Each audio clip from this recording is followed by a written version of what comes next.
Oke, kali ini kita akan membahas potensial listrik pada beberapa benda bermuatan. Nah, sebelumnya kalian sudah belajar tentang potensial listrik untuk muatan titik. Nah, kalau misalnya yang kita bahas itu adalah benda-benda bermuatan seperti dua keping konduktor sejajar, kemudian bola berongga bermuatan atau bola penjal bermuatan. Nah, kira-kira potensial listriknya itu akan sama atau beda? Oke, yang pertama kita akan bahas dulu untuk potensial listrik pada dua keping konduktor sejajar.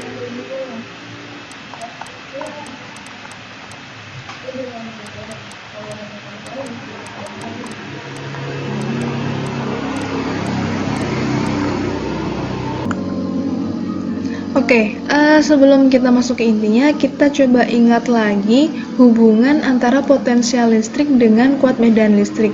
Nah, kenapa kita harus mengingat hubungan itu kembali? Karena di sini kita akan menentukan potensial listrik dari kuat medan listrik. Nah, sebelumnya kan kita sudah belajar tentang kuat medan listrik pada benda-benda bermuatan. Sekarang hubungan antara potensial listrik dengan kuat medan listrik itu bagaimana?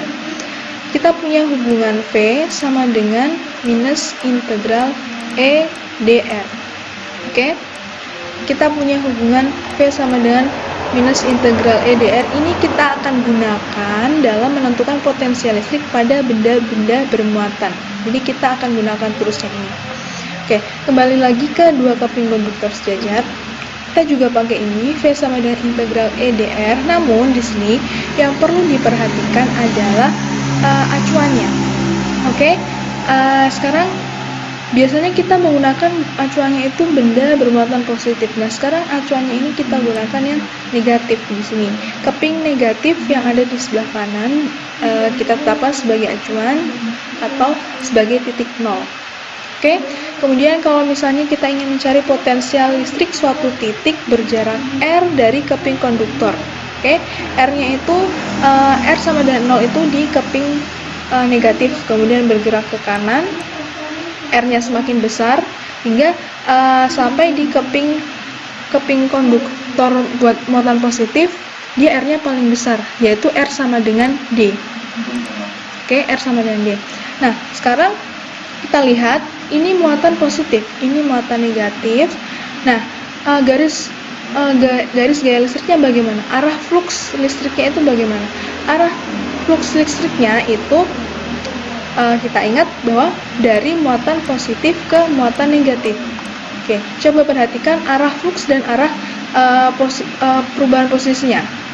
Ini saling berlawanan, ya. Karena ini saling berlawanan, maka E-nya itu adalah E-nya itu sama dengan E cos 180 derajat. Jadi di sini V itu sama dengan minus integral E cos 180 derajat dr. Oke. Kemudian batasnya dari mana ke mana? Karena di sini dr ya, berarti kita tentukan batasnya itu dari titik 0 sampai ke titik R. Berarti dari 0 sampai R. Begitu. Nah, kemudian, ini kan ada cos 180 derajat. Cos 180 derajat itu berapa? Yaitu min 1. Berarti V sama dengan, min, kemudian di dalam integralnya ada min 1, min kali min. Berarti kan positif. Berarti kan ini tinggal integral 0 sampai R E dr. Oke. Nah, sekarang kita integralkan. Oke. Berarti kan ini V sama dengan E kali R. Oke. Nah, sebelumnya kita tahu bahwa E atau kuat medan listrik pada dua keping konduktor sejajar itu adalah sigma per epsilon 0. Maka V sama dengan sigma per epsilon 0 kali R untuk dua keping konduktor sejajar, di mana R ini adalah posisi suatu titik terhadap keping negatif. Jadi misalnya kalau ada suatu titik berjarak R dari keping negatif, potensialnya itu berapa? Potensial listriknya bisa kita hitung dan rumus V sama dengan sigma per epsilon 0 kali R. Begitu. Itu untuk dua keping konduktor sejajar. Nah, itu dua keping konduktor sejajar yang ada di dalam keping gitu ya, maksudnya potensial yang ada di dalam keping. Nah, kalau yang di luar keping kira-kira bagaimana? Oke, ini untuk di dalam keping. Jadi kalau di dalam keping V sama dengan sigma per epsilon 0 kali R. Nah, itu tadi kalau berjarak R dari keping negatif. Kalau misalnya titiknya itu bergerak berada di muatan nempel di keping positif. Nah, ini kan berarti kan jaraknya adalah D. Oke. Nah, kalau berjarak D, otomatis bagaimana? Ketika ada di menempel kepingnya, V-nya itu sama dengan sigma per epsilon 0 kali D. Ini ketika berada di keping. Nah, kalau ada di luar keping, coba kita ingat lagi, untuk di luar keping, kuat medan listriknya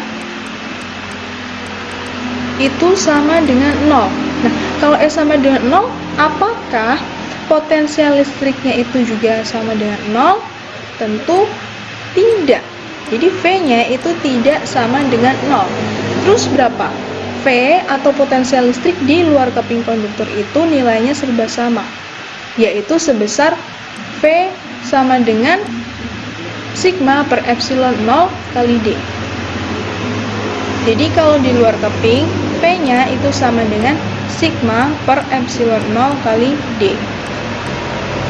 Ini untuk potensial listrik pada keping konduktor di luar keping.